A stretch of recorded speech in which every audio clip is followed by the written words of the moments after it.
It's the winter of 2020, and somewhere in China, a small army is counting coffee cups.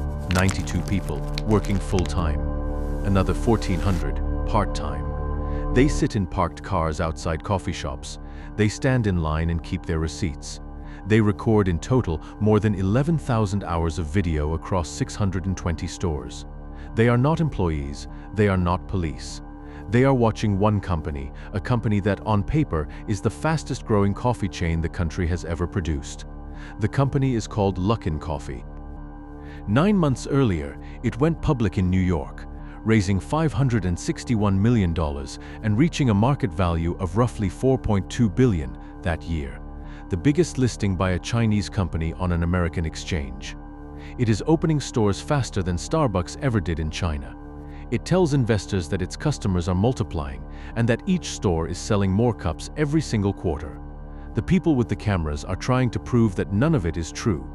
On January 31st, 2020, an anonymous report, 89 pages long, is published online, and this is where the story stops being about coffee. To understand what those cameras were looking for, you have to go back to the beginning. Luckin is founded in 2017 with a simple promise: coffee, faster and cheaper than Starbucks, ordered entirely through an app. There are no cashiers. There is no menu board to linger over. You tap, you pay, you collect at a counter. Every transaction is digital, which means every transaction is data, and data, the company says, is the whole point. It isn't selling coffee exactly. It's selling a machine for acquiring customers. The growth is extraordinary. Free drink vouchers pull in first-time buyers. Steep discounts keep them coming back. Small pickup counters appear on street corners across dozens of cities, more kiosks than cafes. By May 2019, less than 2 years old, Luckin lists on the Nasdaq. Its chairman is a veteran entrepreneur named Lu Zhengyao. Its chief executive is Qian Jia. The pitch to Wall Street is intoxicating. This is the company that will out Starbucks in the largest consumer market on earth. And the numbers cooperate. Quarter after quarter, Luckin reports that the number of items sold per store is climbing. To an investor, that one figure is almost everything. It is the difference between a company burning cash to rent its growth and a company that is genuinely learning how to make money from each shop it opens. Luckin's line goes up, cleanly, and it keeps going up. The problem, according to US regulators, is that the company was drawing the line first and inventing the sales to match it. Here is how the Securities and Exchange Commission says the scheme worked. Beginning in April 2019, the same spring the company was preparing to sell shares to the American public, Luckin started manufacturing sales that never happened. Not a rounding error, not aggressive accounting, fabricated transactions, created deliberately, routed through related parties the company was connected to. The mechanism ran through the app's own logic. Luckin handed out coupons, vouchers redeemable for coffee. On paper, a redeemed voucher looks identical to a genuine sale.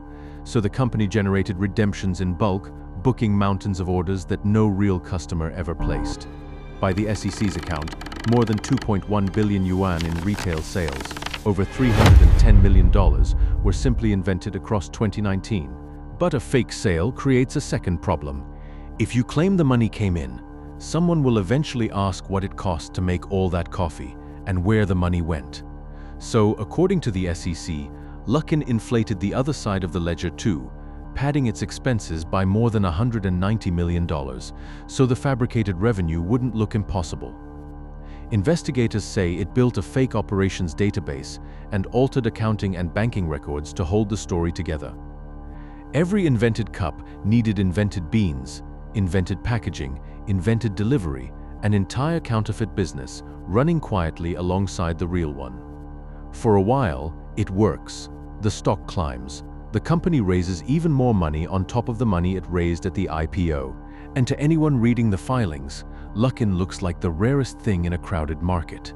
A deep discount brand that had somehow figured out how to grow and turn a profit at the same time. And this is where the paper trail begins.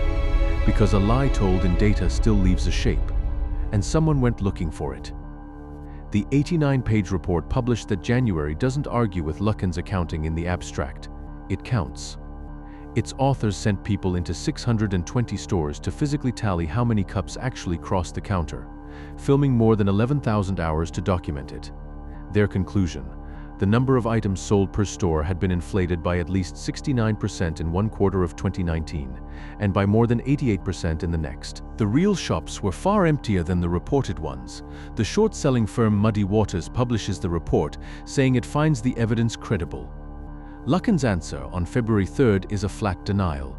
The allegations, the company says, are misleading and unsupported by facts. For 2 months, it holds the line. Then it stops holding it. On April 2, 2020, Luckin does something almost no company under fire ever does. Its own board forms a special committee, examines the company's own records, and confirms the fraud. The committee finds that around 2.2 billion yuan of 2019 sales had been fabricated. It points to the company's chief operating officer, Jian Liu, and to employees who reported to him. The market's response is instant. In a single day, the stock loses roughly 3/4 of its value. Trading is halted on April 7th. The chief executive and the chief operating officer are terminated within weeks. And by that July, Luckin's shares are removed from the Nasdaq altogether, less than 14 months after they first began trading. The reckoning came in layers. In September 2020, China's market regulator fined Luckin and around 45 associated companies a combined 61 million yuan, roughly $9 million. In December, the SEC settled with the company for $180 million, a penalty levied against Luckin itself, not against any individual. The company's founders faced regulatory bans in China.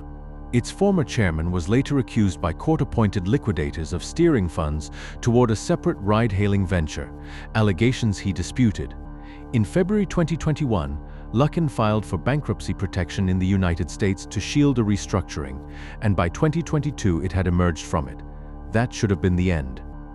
In cases like this one, it almost always is. The fraud is exposed, the company dies, and the name survives only as a warning. Luckin did not die. Under new management, the chain kept opening stores, thousands of them. And in 2023, the company that had been thrown off an American exchange for inventing its sales reported something it no longer had to fake: annual revenue in China of nearly 25 billion yuan, around $3.5 billion more than Starbucks earned in the same market that year. The fraud had been real this time. So was the business. If there is one signal to carry out of this case file, it is this: Luckin's fraud did not hide in a number that was too big to believe. It hid in a number that was too smooth. Sales per store rose quarter after quarter cleanly, in the exact shape investors most wanted to see. Real businesses are lumpy. They have bad weeks, dead months, seasons that disappoint. When a young company's single most important metric climbs in a perfectly straight line, and climbs hardest in the months it is raising money, that isn't always proof of genius. Sometimes it is only proof that someone is holding the pen. Next week, we open a file on a different kind of fabrication. A company that didn't invent its customers, but invented the very thing it was selling them. This case file is closed, but there's always another one. Follow and subscribe to the Paper Trail, and I'll see you next week with the new exciting stories.